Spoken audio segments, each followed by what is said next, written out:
Now, an amazing video classic. St. Augustine, Florida.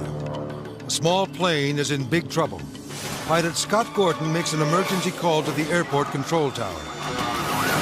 The landing gear under the right wing of his Piper Arrow is jammed and won't come down. Scott is advised to circle over the runway so mechanic Joe Lippo can evaluate the problem. Scott flew by the terminal, and the only thing we could really determine was the wheel was coming out of the well about 4 inches and stopping, wouldn't come any further.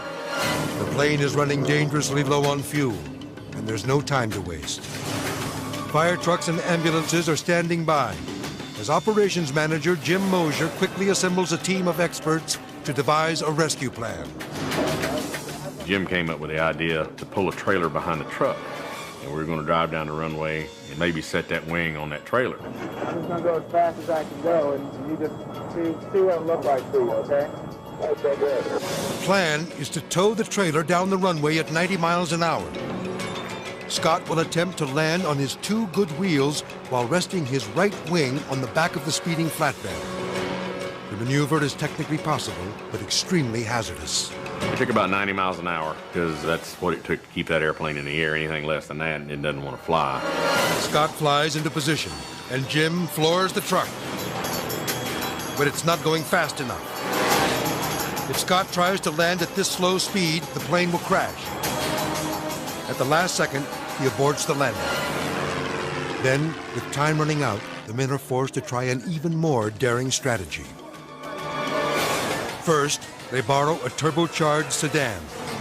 Then, Joe plans to reach through the sunroof and pull down the disabled landing gear.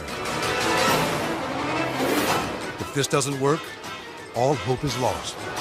Worst case scenario there is the airplane coming down on top of the car, and I would be the nail, he'd be the hammer. Now, the plane is running only on fumes.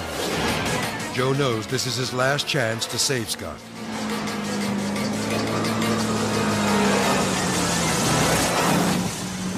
Amazingly, he does it. Watch again. As Joe grabs for the landing gear, the plane lifts inches out of his reach. But Scott makes a quick adjustment. And you could hear the throttle come off, and he dropped about 8 inches, just enough to get my hand around the top of the wheel. And I gave it one little tug, it didn't want to come, and then I put everything into it I had, and it snapped loose and came down.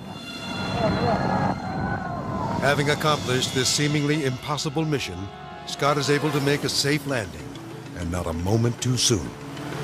Oh, man. Good boy, Scotty. It's a first for me, but it's better than tearing up the belly of the airplane, so it worked, and everything turned out fine. Scott owes his life to a resourceful ground crew that was willing to lend a helping hand.